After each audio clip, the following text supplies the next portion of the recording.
Today we learn a record number of Americans are quitting their jobs. Which industries are losing the most workers? Ford saying it will nearly double annual production of its F-150 Lightning electric pickups in order to compete with its rival General Motors. And consumers are increasingly shopping on social media platforms, even buying their products there. And this could help level the playing field for smaller brands. How does it work? That and much more coming up on NTD Business. Good evening. Great to have you with us. I'm Paul Graney. GM has been the king of auto sales in the United States for over 90 years, selling the most cars every year since 1931. But now, a new king has taken over the throne, Toyota. It sold 2.3 million vehicles in the U.S., topping GM's 2.2 million in 2021. But instead of bragging, Toyota says it's, quote, grateful, and that being number one was never a focus. It seems Toyota was able to manage the supply chain challenges better. Sales of cars, trucks both increased last year. Meanwhile, GM sales were down 13% from the year before. And if you're curious, the leader before GM was Ford back in 1930. And Ford today is saying it will nearly double annual production for its red-hot F-150 Lightning electric pickup. The model has attracted about 200,000 reservations ahead of its arrival this spring. The 2022 F-150 Lightning will have a starting price of nearly $40,000. This announcement comes a day ahead of rival GM's public introduction of the Chevrolet Silverado electric pickup. That's slated to go on sale early 2023. Future electric vehicles expected to be built in the United States, Canada, Mexico, China, and Germany, with Ford saying it aims to become the clear number 2 electric vehicle maker in North America behind Tesla. Mercedes-Benz also unveiling a sleek new design for its latest concept car, the electric Vision EQXX. Showing off its uber-long driving range of 620 miles on a single charge.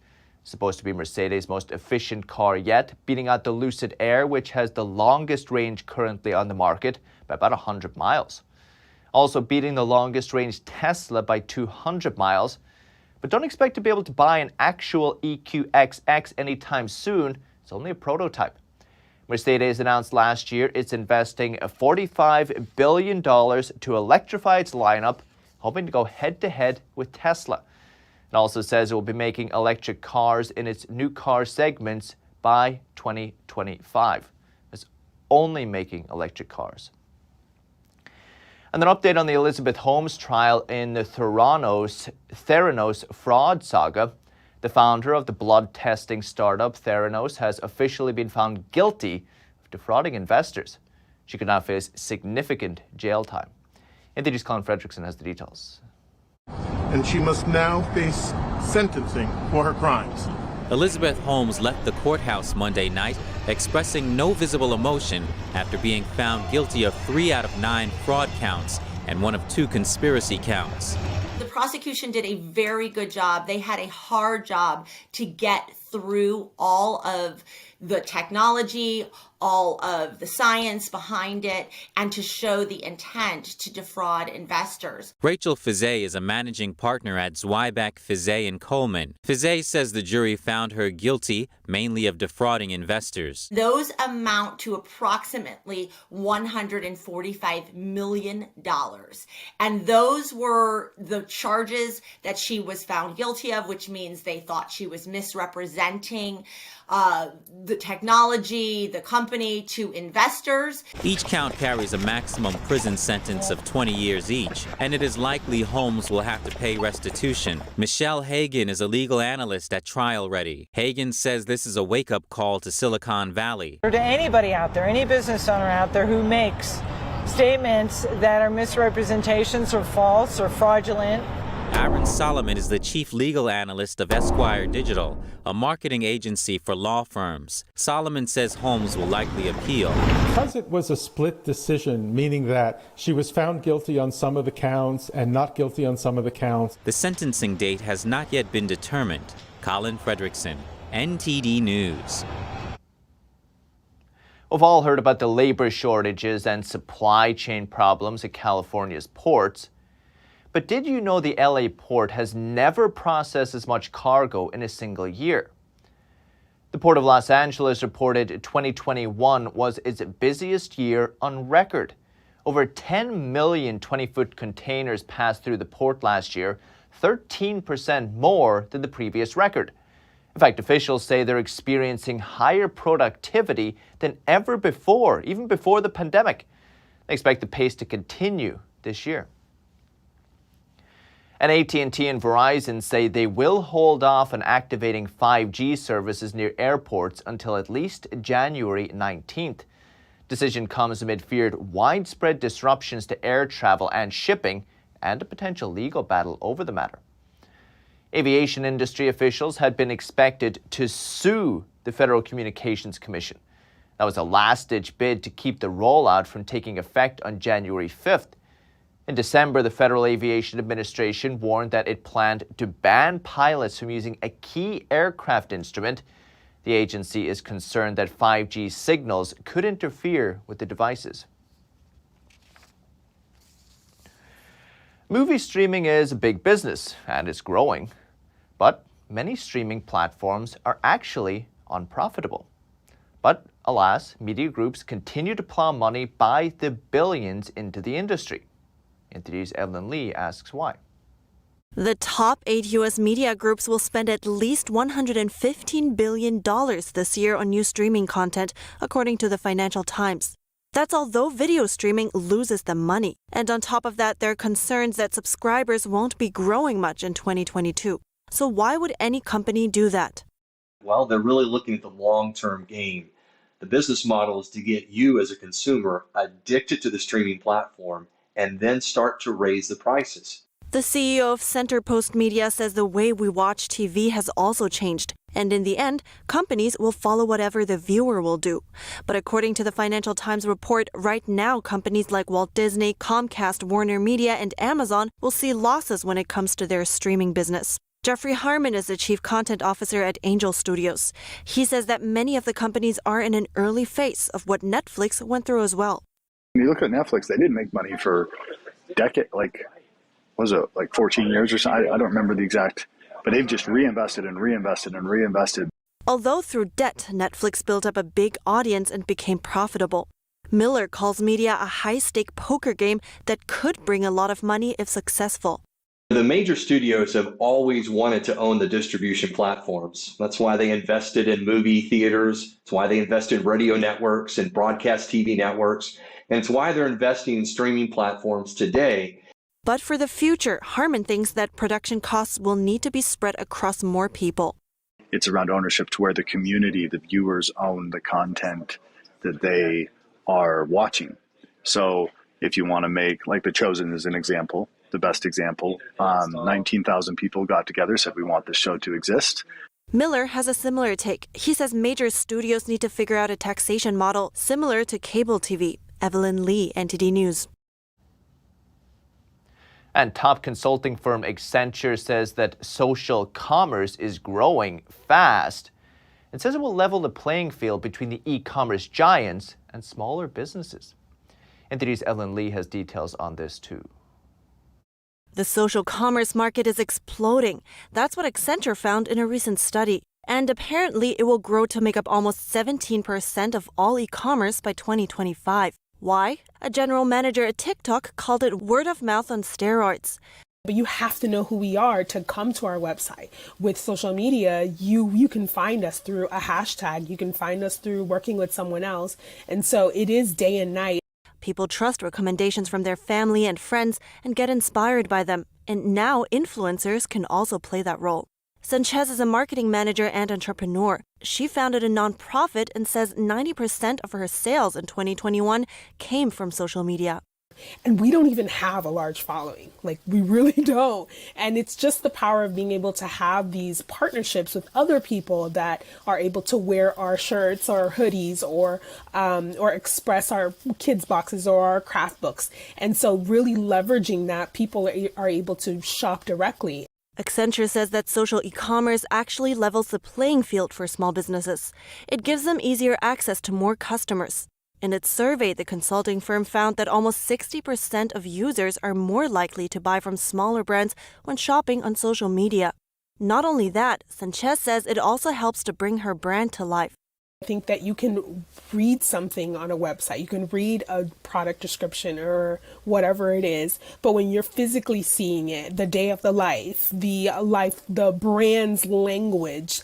Suketu Gandhi is a partner at management consultancy firm Kearney. He told Business Insider he thinks that the website is dead. He says it's unimaginative and boring, so there has to be a more interactive and personal experience. Evelyn Lee, NTD News. Maybe that new platform could be the Metaverse. Chipmaker Nvidia is embracing it. It'll give its software free to artists and other creators who are building virtual worlds for the virtual world. The software is called Omniverse. It costs about $9,000 per year for corporate customers. The Metaverse usually refers to virtual worlds made more lifelike by use of augmented or virtual reality headsets. Relies heavily on graphics hardware like Nvidia's semiconductors. So now Nvidia also wants to ride on the growing popularity of it. It wants to supply software tools used for creating and selling content within virtual worlds. Nvidia says over 100,000 creators have downloaded the Omniverse software. And big moves in the financial world. Some of the biggest banks in Europe and Australia are offering Bitcoin to their everyday retail customers. NTD's Phil Zoe has the details. Big banks outside the U.S. are giving crypto a chance. BBVA, Spain's second largest bank, is offering customers a chance to buy, sell, and hold Bitcoin and Ether through a digital wallet. Blockbuster Netflix type moment for the world of traditional finance, especially in Europe, right? This will be serving a consumer demand. Commonwealth Bank of Australia, the largest bank in the country, also launched a crypto program offering similar services. Blockchain tech company BTCS says it was only a matter of time. And as people want to get access to crypto, there needs to be a source. And so if banks don't do it, others will. A group of savings banks in Germany, which serve 50 million people, or more than half of the entire German population, is considering a cryptocurrency wallet offering to its customers. Well, something being available to half the population, that's a big number. But that doesn't mean half the population is going to be buying Bitcoin tomorrow. Crypto journalist David Gerard says there may be a crypto bubble that can pop at any time. The offering is very restricted. You can barely move the Bitcoins out of the banks. You may be able to use this to invest in Bitcoins with some safety. You're still at the mercy of the volatility of Bitcoin. So trade carefully. Others are excited to see the progress. It's great to see this happen globally. It's a testament to what we've been building here at BTCS. And I think it's a positive for the industry as a whole. Phil Zoe, NTD News. And the Chinese Communist Party has reached a milestone in its launching of a pilot version of its own digital currency, the digital Yuan. It's just launched a wallet app. It's trying to get more people to use its central bank digital currency, or CBDC. The app's available for download on Chinese Android and Apple app stores. People can use it to pay with the digital yuan. China's been doing trials of the digital currency, including giving away small amounts for people to spend in certain cities. China's digital yuan is controlled by the central bank instead of using a decentralized digital ledger like Bitcoin. The latest data shows Americans are quitting their jobs at the fastest rate in history.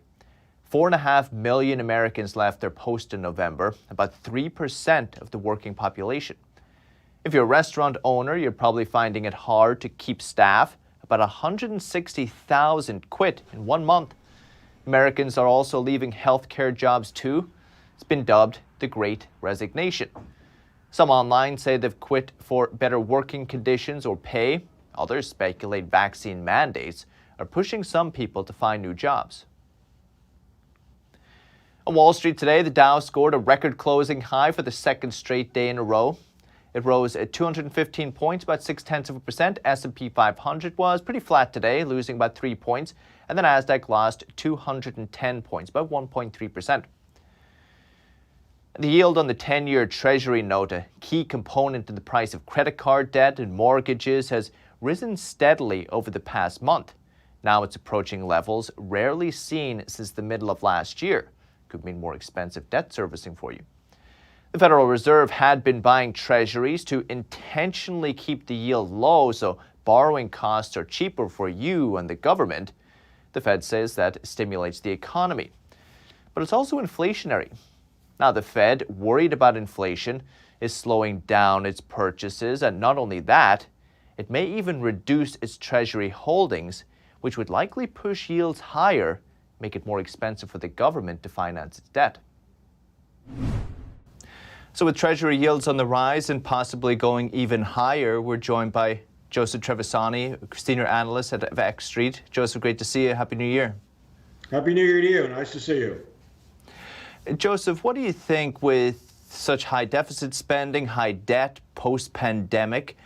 What exactly are higher Treasury yields and higher cost of borrowing going to mean for the government? We're going to see cutbacks in spending potentially?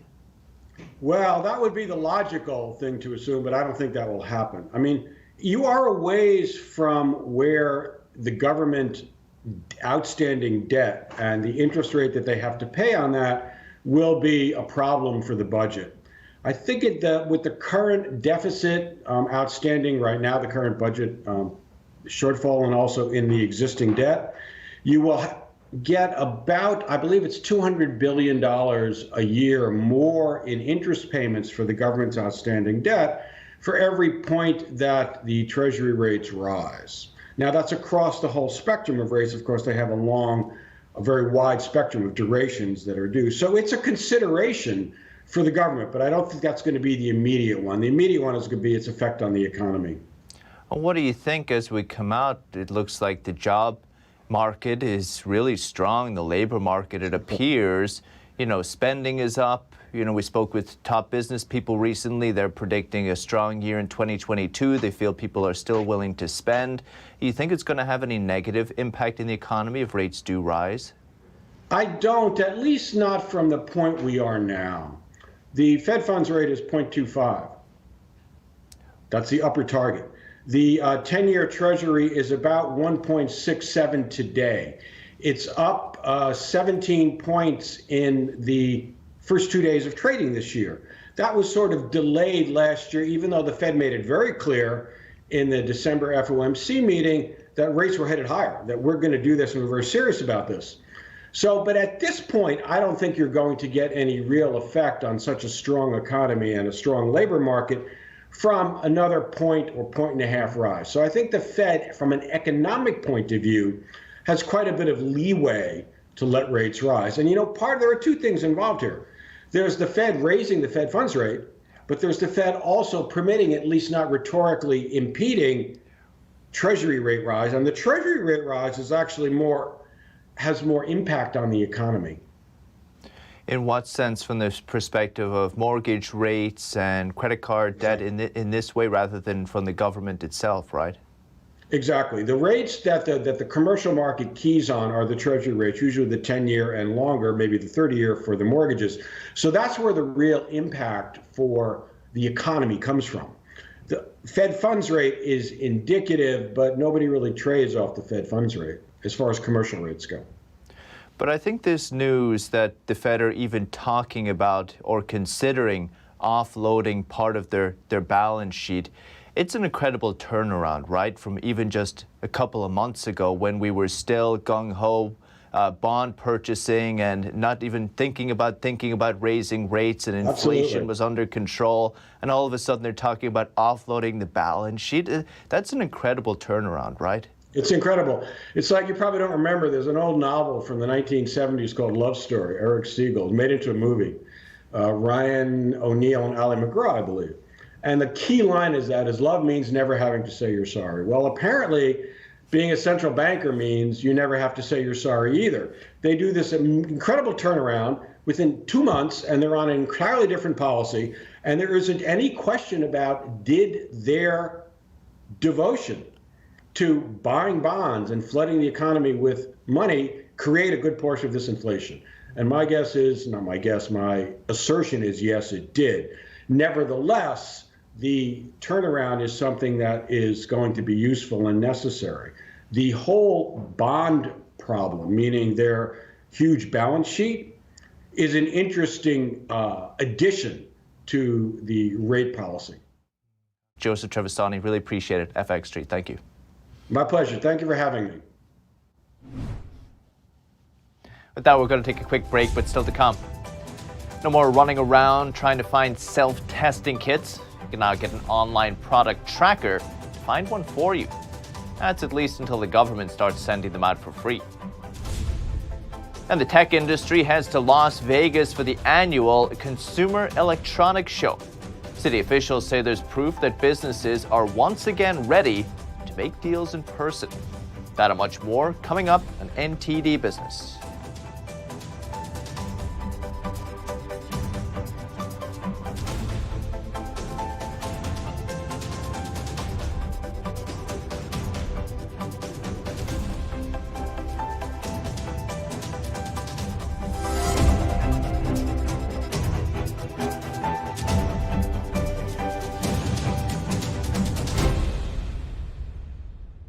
Hello, I'm Mike Lindell. Cancel culture has not only affected myself and my pillow, but millions of you out there. Before all this started, I had already written in my memoir, I dedicate this book to anyone that's looking for hope. Well, right now, we're all looking for hope. I believe that my story is going to bring inspiration and hope to everyone. By the time you're done reading my book, you will believe that with God, all things are possible. To thank you all for your support, I'm offering some of my best prices ever on my pillow products, including this exclusive bundle. You get my book and these 5 My Pillows. They all have beautiful scenes and verses from the Bible, such as Isaiah 41:10. Do not fear, for I am with you. This 6-pack bundle is regularly $219. Now it's just $99.98 and free shipping with your promo code. Go to mypillow.com and use the promo code on your screen or call the 1-800 number below. Thank you and God bless. You are not just watching a performance. You are witnessing a culture reborn. Now, you'll see what the modern world has never seen. China, before communism. Shen Yun 2021, live on stage. Get tickets now at shenyun.com.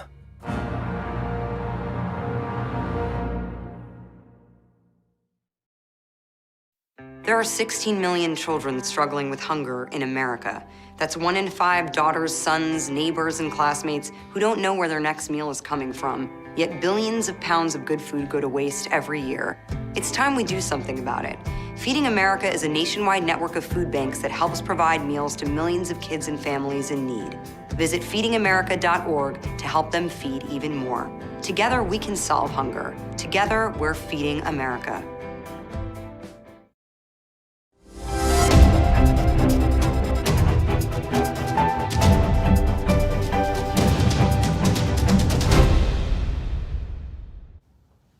Welcome back. If you want to move to Miami this year, Aston Martin is offering you a great deal on a new condo. If you buy a condo at their waterfront residence, you'll get a free car. Aston Martin plans to unveil its luxury apartments by the end of the year. Each buyer can choose one out of 2 special edition Aston Martins that were especially created for this occasion.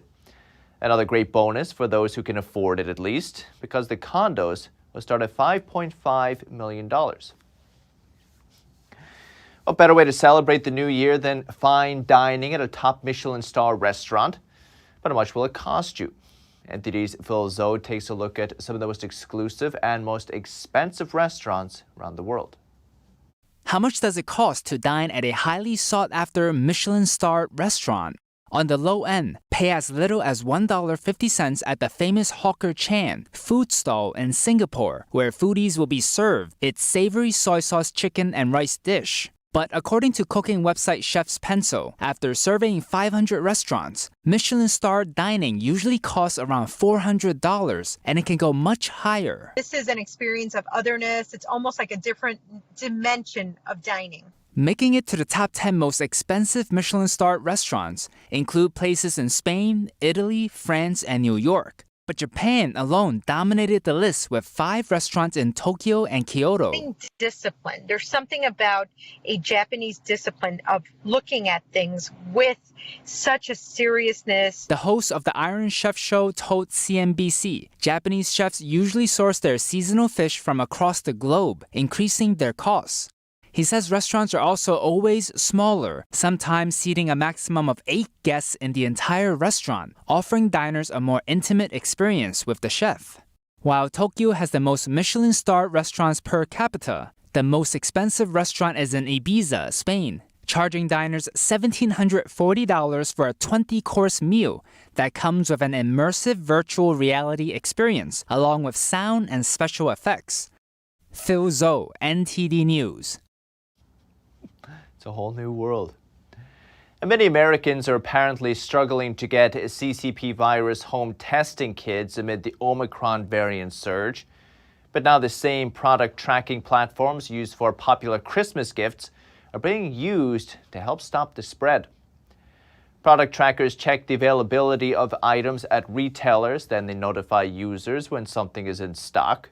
Services like Now in Stock, Zoolert, and Hot Stock are now using the technology to track the availability of Buy Next Now home CCP virus test kits at stores like Walgreens and CVS. But once an alert is received, it's a race to purchase those that are in stock. The president has pledged to make 500 million home test kits available starting this month, but the administration has also said it will open more federal testing sites.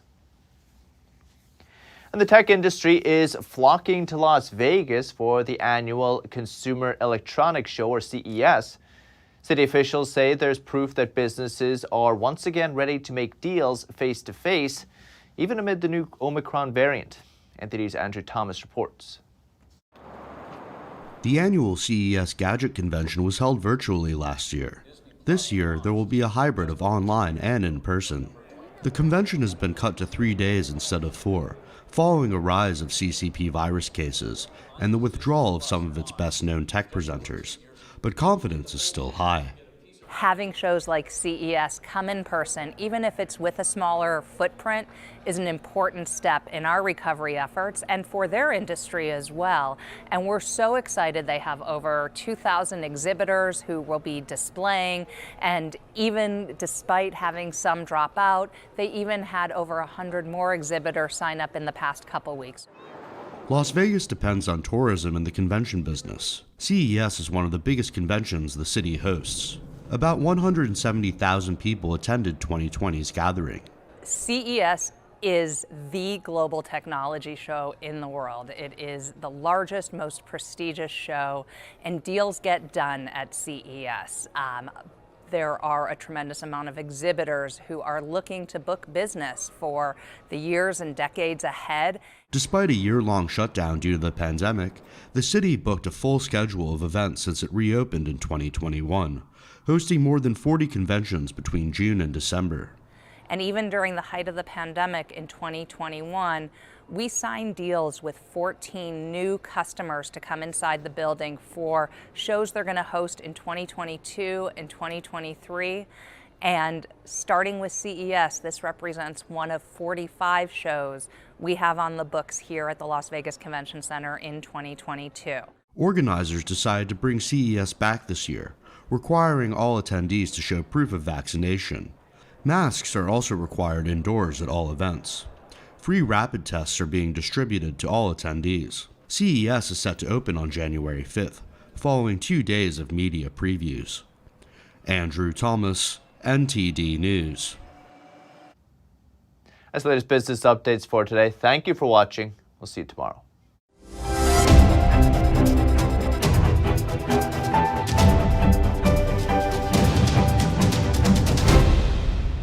Thanks for watching us on YouTube. Did you know YouTube only keeps selective videos on its platform? So if you want to make sure you get the full picture, just subscribe to our newsletter. Go to newsletter.ntd.com and sign up. It's free.